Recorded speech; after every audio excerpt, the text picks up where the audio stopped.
All right, you're very welcome along to the football kickoff with Sky. All the football you love in one place across Sky Sports, BT Sport and Premier Sport. You can subscribe to our YouTube channel because every Friday we're going to talk about the biggest stories in football and the best 5 games on telly this week. Let's go. The football kickoff with Sky.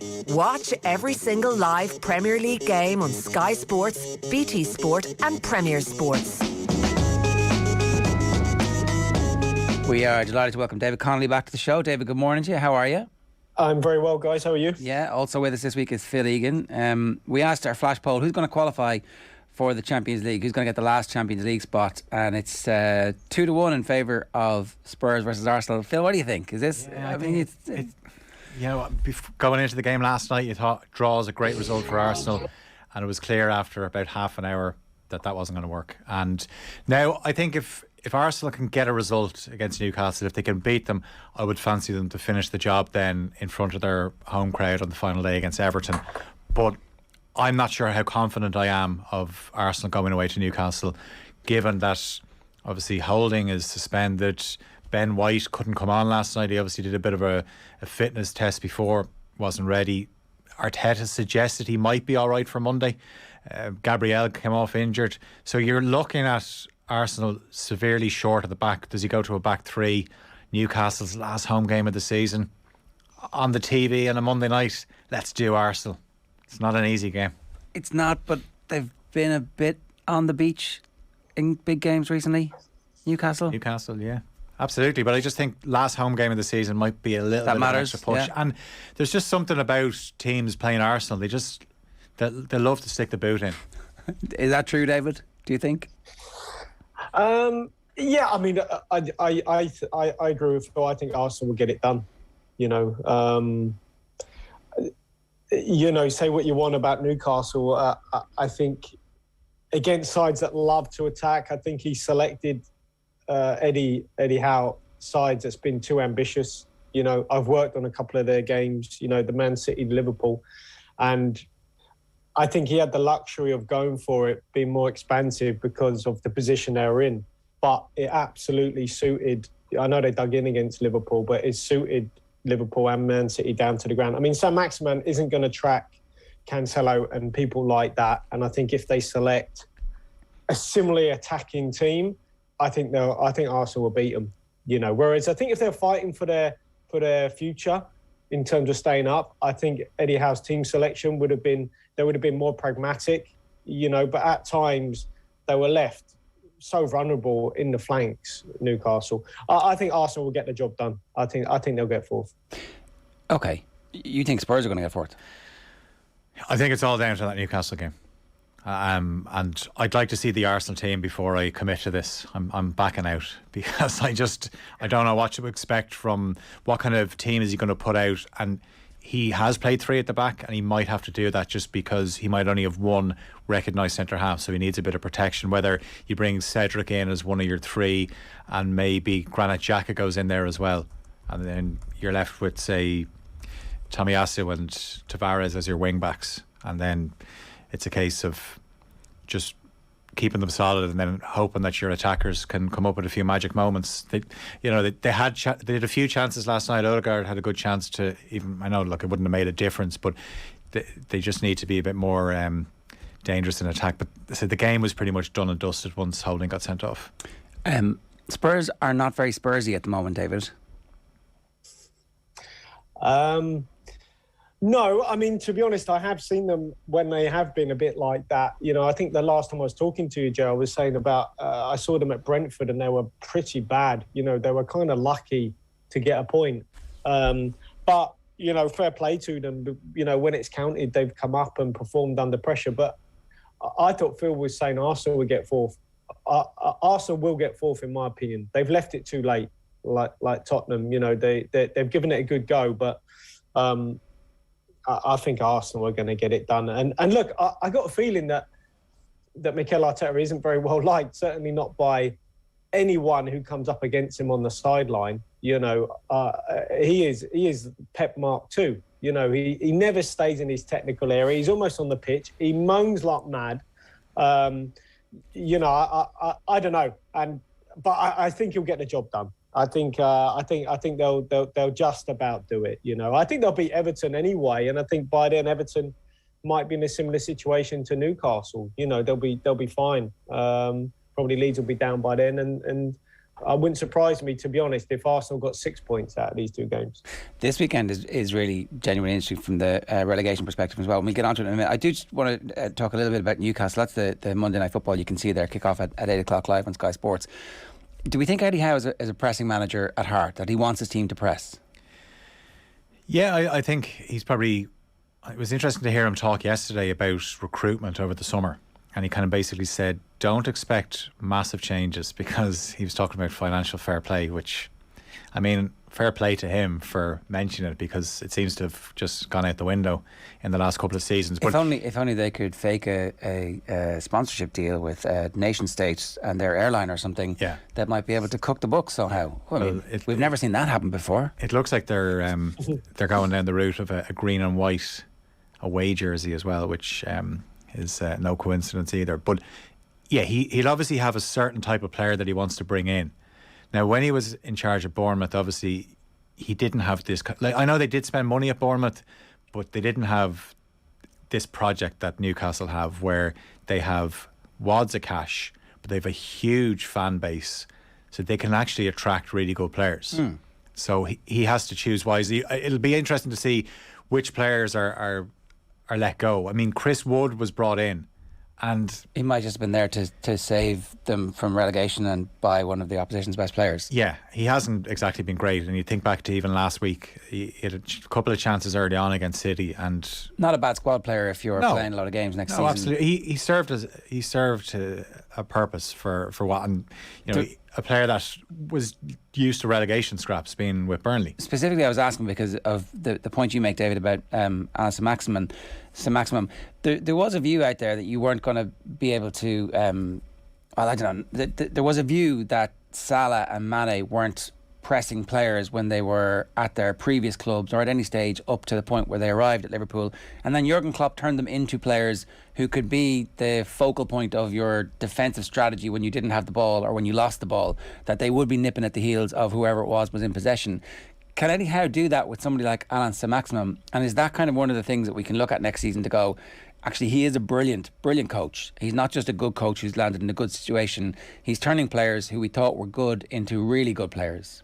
Yeah, I mean, look, I think their hashtag or their strapline is, I think, intensity is our identity. That's what he's, you know, apparently he's got all around the training ground. I know they do a lot of work on their formation and their shape, 11v11. But look, when you put them up against the teams at the top, as you'd expect, they've come up well short. You know, Tottenham well beaten them by 5. Liverpool had to grind it out, I know, but they're in the midst of massive games. We saw against City. So they have that bridge to gap. But when they had to win games to make themselves safe under pressure, they done that. You know, the results in April, you know, certainly against the teams you'd expect them to beat, have been brilliant. Look, what you're asking is, are a lot of these players in Eddie Howe a transition step to the next stage? And I've been one of those players, right? I've been at clubs where you're just there to do a job, and ultimately when they want to go to the next stage, they bring different players in, or they bring the manager in. What's that like? Well, it's kind of it depends how it's handled ultimately, but you know, it happened at Sunderland, it happened at Southampton, and it happened with the managers as well. So I think Eddie Howe has real belief and pride in terms of his job, and I think he's a very good head coach, right? However, he will know that he will have to hit, I guess, a certain position in that table for the owners to see progression, that he won't be left behind like some of those players, because some of those players will be left behind. You know, make no mistake, they will be. And if he can't spend the money that he wants to spend in terms of financial fair play, then he has to improve them on the training ground, which is his forte. He prides himself on being a field coach. But I think there's only so far he can take those players without extra money. And then it comes back to financial fair play, what they can buy, and their recruitment. You know, and Chris Wood is a stopgap, but he'll probably know that in the grander scheme of things. But nonetheless, you know, I think Eddie's a good manager, but I think they will need to invest. But what sort of money available, I don't know. I think we were seeing that they could have invested 250 million in the last transfer window. Somebody did the financial fair play maths, so there will be plenty of money. Oh yeah, they won't be shy. It'll be decent. They'll have to pay a Newcastle tax now, the way everybody who is owned by billionaires has to pay a tax as well. It does mean that the start of the season is going to be a referendum basically on him every game for the first 5, 6, 7 games. And like the way the season is constructed next year, it'll be after the World Cup, when all those managers become available again, that Eddie Howe's job will week in, week out. And the next transfer window, if he survives that far, say they're 6th, that's grand. But then say suddenly, Zidane is available and the PSG job isn't there for him, and he's like, and the new owners are like, Zinedine, 20 million a year? Come on. That's it. And I think what David was saying about those players that are I always felt like Eddie Howe was brought in to make sure that they didn't get relegated and maybe see how far up he can bring them, but he's never going to be the person that is brought in to get them to the very top. And yet, if he does a really good job, he might be. He might be, but I would doubt that. Who do you think that do they? I've always had it in my head. I was like, a manager that will create headlines, has won league titles. I just thought straight away when Newcastle were bought over, I thought Jose Mourinho will manage Newcastle. Even though, like, the Geordies want to be entertained and his football is not entertaining. And it would make no sense. It would make no sense. But it's almost like it's the allure of Newcastle being able to say, we're one of the big boys now, we can get Jose Mourinho. Ask Tottenham fans how that worked. Hey, lads, the thing I think we have to touch on is they're still waiting on Dan Ashworth, in terms of being their director of football. He's still working out his notice from Brighton. Mourinho would be the polar opposite to Dan Ashworth. Dan Ashworth is Graham Potter is more akin to the sort of footballing manager that Newcastle would aspire to. And say what you want about Brighton, they haven't spent a lot of money. Their recruitment at times has been a little bit hit and miss, but they've ended the season really, really strongly. And I'm not saying Newcastle are going to employ Graham Potter once Dan Ashworth is in situ. But it wouldn't be beyond the realms of possibility. Graham Potter has higher aspirations than Newcastle, depending where they are at times. But, that's going to be a really important appointment when Dan Ashworth comes in. Make no mistake.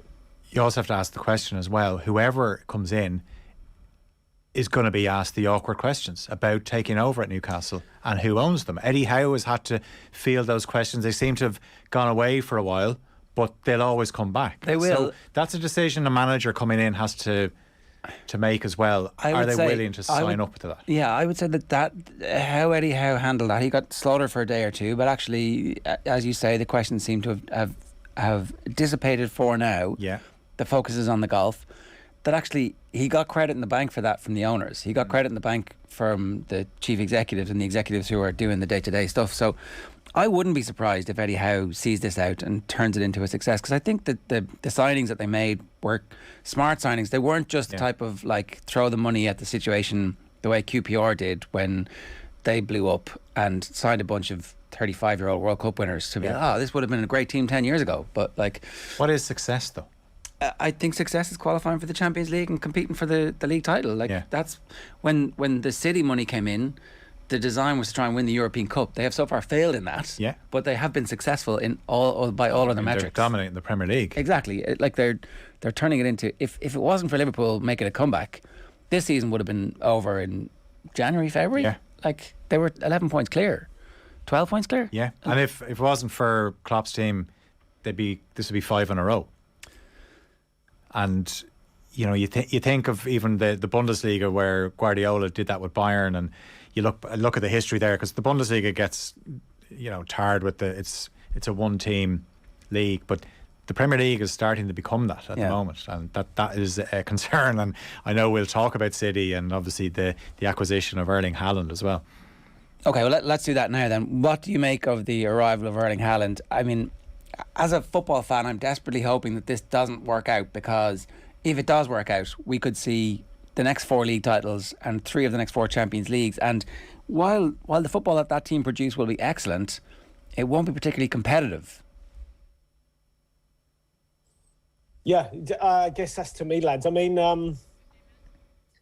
that's the one position this season, despite what everyone says. I mean, I've seen Man City live, so they've had Foden as a 9, they've had Grealish as a number 9, they've had all, they've had every man try and fulfil that position, and no matter what anyone says. I mean, Jack Grealish, I saw him against Watford there, I saw Foden against Brighton there. It's the one position which, even if they do win the league, they should have had it covered off in the summer, in spite of, say, winning the league. Because people will say, well, they didn't need one. I think they do. I think they do need one, and I think for what, 50-odd million quid, I think it's an incredible signing. I mean, it's only a couple of million more than there's a list your arm's length of players that cost 40, 50 million. To get someone as young and as talented as Erling Haaland, who will buy into Pep's way, because he's young enough to be moulded and he will listen. So I think I wouldn't say necessarily it's a game changer, because I think Liverpool have also signed really well, and they'll be up competing with your Man Cities. But I think for everyone else, as Phil kind of you touched on, you're just scrapping around looking for third and fourth, in my opinion. That's a concern. Yeah, it is. It's like he's so good. Yeah, and do you know what? He can get so much better, because maybe he can. Maybe that's the other thing that we're actually, because a lot of footballers get to that level and that's as good as they get, because he's reached a world class level already. Yeah. Well, I think he get better. He can't get better. I'd be interested to hear what David thinks. Obviously, being a striker, just the way he plays as a striker and some of his movement. I think at times you see him running 100 miles an hour, and is Pep going to say you don't need to do that all the time? And the one advantage, he won't need to. Yeah, he won't need to, lads, because they'll have the ball. They have the ball 80% of the time. I mean, if you saw Son's goal the other day, where Harry Kane pinned in the box and he received in the box and a little turn, that's where Lukaku would be at his best. That is what Haaland will give you. He'll give you the power of a Lukaku with, you'd hope, the finesse of a Harry Kane. Because even Lukaku, when he scored his goal the other day, his touch was so heavy, he had to almost stay on the ball. Did you see it? To finish 6 yards out. I forget the game where he had to beat about 3 people a couple of yards out to finish. Because his touch was heavy. You get Haaland in the box with those players in and around him. Like I say, I think it's a mix between a Kane and a Lukaku, and I think he'll do very well. I mean, it's he will do very well, won't he? Like, is there a possibility that he like his Dixie Dean level great? Like 60 goals a season, great.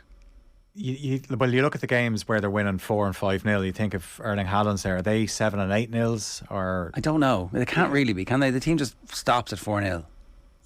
City don't stop. Erling Haaland won't stop. He'd be looking at all sorts of records. Somebody will hand him a dossier when he arrives, saying, "These are all the records for the most amount of goals in a Premier League season. See what you can do." Mo Salah's top there. Can you beat him? Yeah, David. The one other question about this is how it might change football in the future. Harry Kane must be looking at his brother, who's his agent, and going, maybe we could have done what they did, where they organised that they were going to be available for a fixed price at a certain amount of time, as opposed to signing our lives away. Like, yeah, I've never been a professional footballer, and I presume the longevity of the contract gives you a security and an ability to financially plan and plan your future and make sure that like everything is sorted. But Harry Kane was surely at a level where the risk reward of the short-term contract and a buyout clause a couple of years into it, a break clause for everybody to turn around and go, okay, I've done my bit, you've done your bit, let's go. Like, is there a lesson here for everybody else coming next? Yeah, I mean, look, there's lessons. I know players, I played with players who went to clubs and were advised, do you know what, don't take the longer term contract, take the short term contract, a year, 2 years, and then that things go well, we'll be off somewhere else.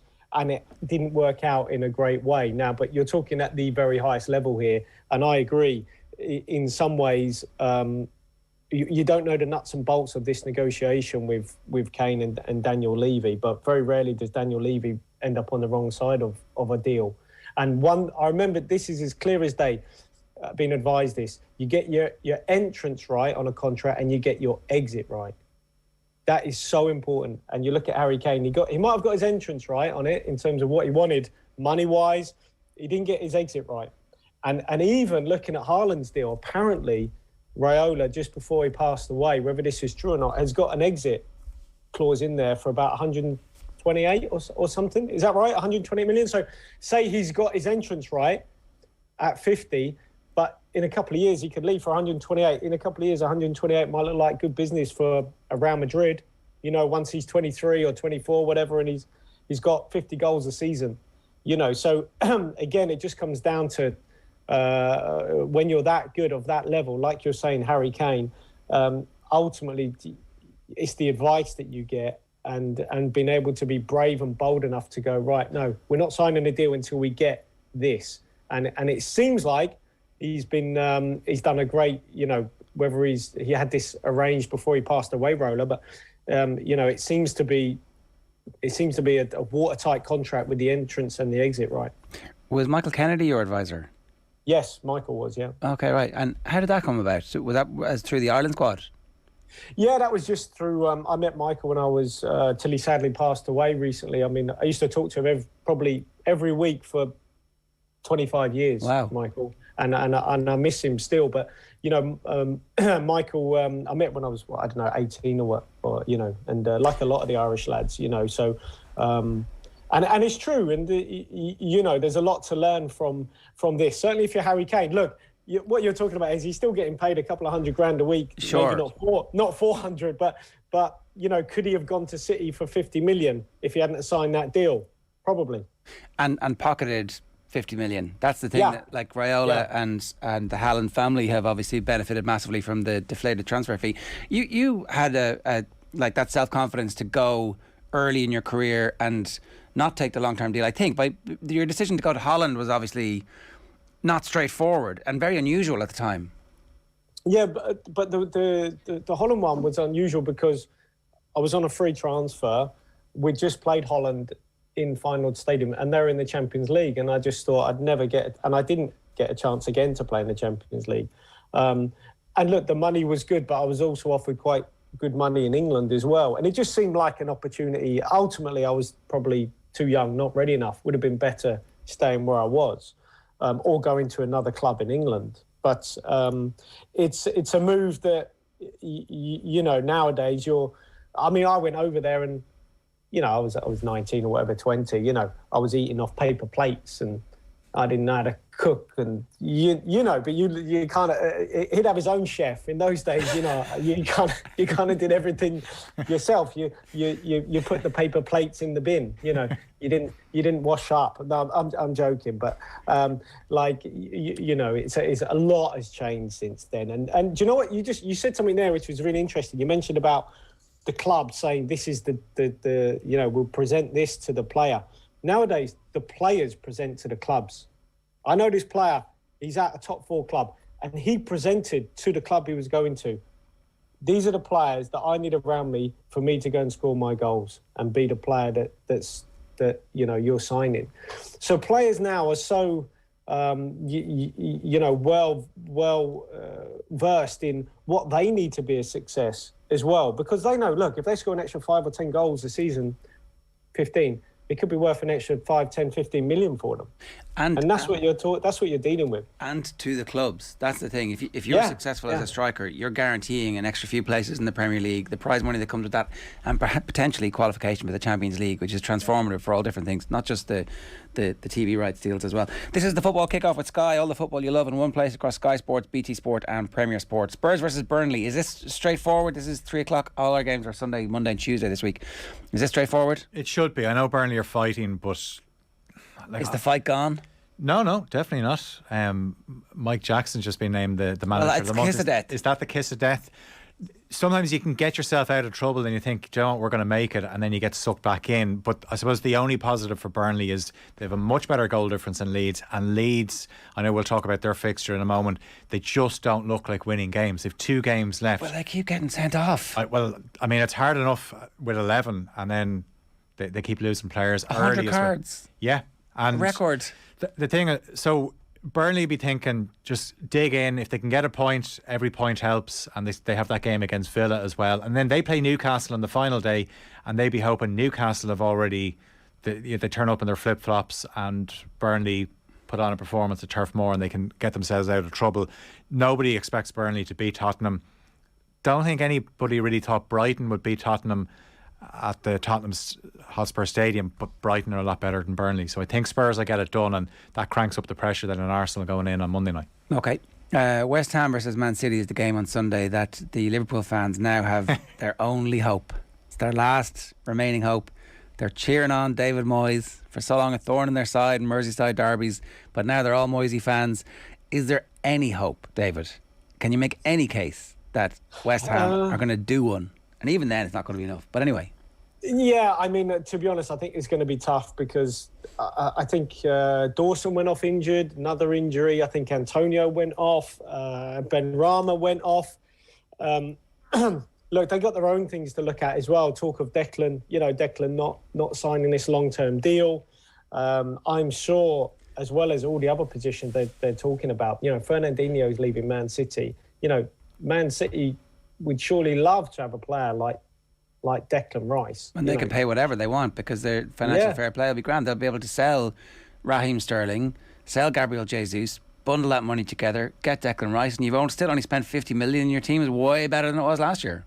Yep, and that is probably I think as well as a striker, the other position that they'll be looking for cover because, when Rodri hasn't been available, I think they've found it difficult to. I mean, Fernandinho's played his games, but make no mistake, I mean he's off, so they're down to just Rodri in the middle of the park. So, look, I think for West Ham they've had an incredible season. They've ended on a little bit of a high. Great performance against Norwich, as you'd expect, though. But they went out of a whimper in Europe, and I think that will hurt them. Look, whether they can get something against Man City, I think it's going to be tough. I do. I can't see them being able to stop them, put it like that. And I think all the injuries they've had at the back, I think they'll, they're going to come up short against City.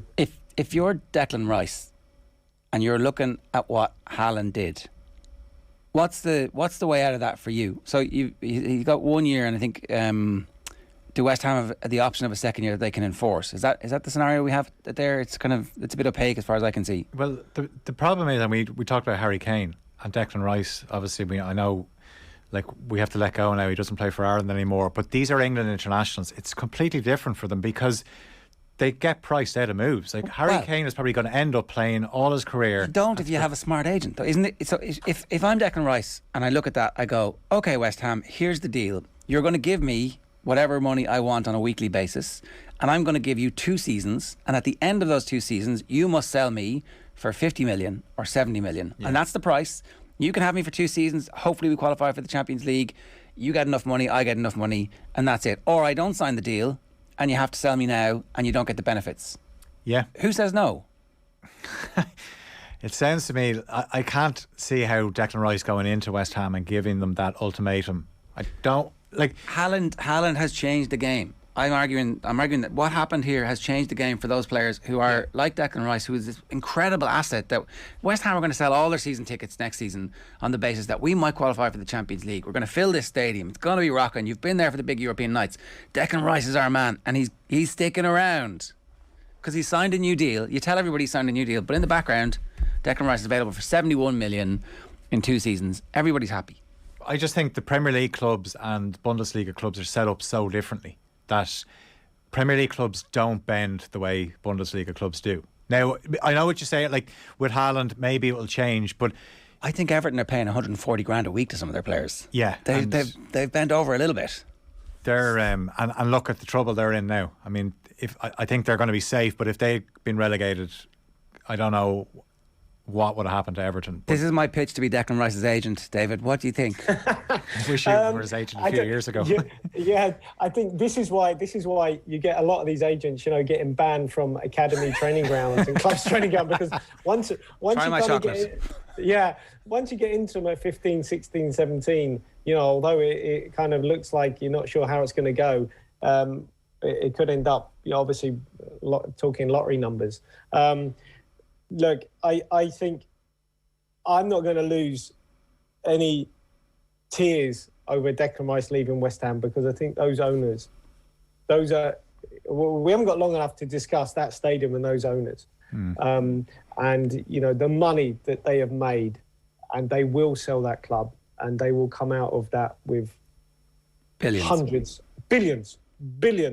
So, you know, Declan, I think, is within his, I wouldn't say rights, but obviously he wants to be challenging at the top table, and it's not going to happen at West Ham. You know, it's not. And I love West Ham, and I think they've got an amazing manager. I think their signings have been superb. You know, adding the likes of Kurt Zouma in there. But you know, if they really had aspirations this season in January, they should have gone and got someone in. You know, they only had Mikel Antonio up top, and you know, Jarrod Bowen's been brilliant season of his life. But you know, apart from that, the lads they've got, they're kind of a 12, 13-man squad. They've got nothing after. He doesn't trust anyone after that, David Moyes. He doesn't trust Vlasic. He doesn't really, you know, count on the likes of Yarmolenko and a lot of those players. And I think for Declan, he's thinking, I should be at a top four club. And as I said, you know, I think the owners have done very well. If they lose Declan, which I think they will in a season or two, you know, they'll have to just contend themselves that they probably made it, you know, an awful lot of money when they sell that club. Yeah, they're going to be all right. Okay, so Leeds Brighton. You say Leeds in free fall. Can they get something from this game? Oh, I don't know. I mean, watching them the other night, obviously, it's very hard to judge them when they're getting players sent off. But one thing we've noticed when Jesse Marsch came in, that he's tried to shore them up, stop conceding the goals. But what it's taken away is they're now not getting enough players forward. Which, when you watch them in their pomp under Bielsa, you just saw white jerseys just streaming forward, and they had options everywhere. That's gone now. They're not scoring goals. I think that Villa game was a real kind of turning point for them, where they actually played quite well, but they were so brittle. As soon as Villa scored, they collapsed like a souffle. Yeah, but in fairness, they recovered after that. They went unbeaten in 5 games, and you thought, actually, this is gonna work out. But now they're in free fall again. But they've 2 games. Like, I just think, do you know what? You have to just go for it. It's Brighton. You will get space against them now. They could also pick you off. But you can't have any regrets. And I know Jesse Marsch likes his quotes. Surely he's got a quote there somewhere where you got to be saying you can't leave it. You have to leave it out there and give it all, because I would fancy the Brighton game over the Brentford away game on the final day. Okay, so nothing for Leeds from that. Newcastle Arsenal we've talked about in great detail. Give me your prediction for that one, David, will you? Newcastle, I think Arsenal win that. 2-0.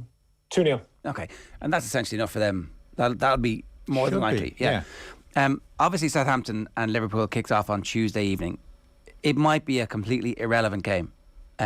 We've been having this conversation a bit on the show this week about whether or not Liverpool should start resting players. They're obviously not going to rest players against Chelsea in the FA Cup final tomorrow. No. 2 minutes on the cup final. Who's going to win that one, David? I think you talk about resting players. I mean, he kind of has rested Salah, hasn't he? And if you think about how they've performed without him, even without those lads when they were at AFCON, you know, so they've had to manage their squad, Jurgen Klopp, superbly well. You know, now look, the drop points probably against Tottenham is going to cost them the title, but nonetheless, I think they'll win everything else. Okay. And they'll win this. Okay, all right. I don't share the same comment. I just think Chelsea are that kind of team where they've kind of almost looked like they were giving up for part of the season in the last few weeks, but they could turn up and put on a show tomorrow where they're re-energised. Now, Kovacic would be a big loss, as is Fabinho for Liverpool, but Chelsea are one of those teams that have a style that doesn't suit Liverpool. You love yourself a bit of Kovacic, don't you? I think he's a great player, and he's lucky that he walked off the pitch at Ellen Road the other night. It was a shocking tackle. But Jordan Henderson will obviously fill in. I think he was excellent when he came out against Villa. But Liverpool are now light in midfield. It's Henderson, Thiago +1. So he started Jones and Keita against Villa. And then you're looking at Milner. Oxlade-Chamberlain seems to be just frozen out, and it's a case of who's going to have him in the summer. So, no, I wouldn't be surprised if tomorrow's game goes to extra time, which is the last thing Liverpool need. But because the league is over, there are two matches. West Ham lose to City. Liverpool give Southampton their annual 9-0 win, and it's back on. Right. No? Okay. For the last day of the season. Hey, it's a straight shootout. Steven Gerrard brings his Villa team to the Etihad, and we get spanked like we always do. That's what happens when we play Manchester City. Right, that is this week's version of the football kickoff with Sky. All the football you love in one place. David Connolly, thanks very much. Phil Egan, thanks very much. We'll see you next week at around about 10:30 again. Take care. The football kickoff with Sky. Watch every single live Premier League game on Sky Sports, BT Sport and Premier Sports.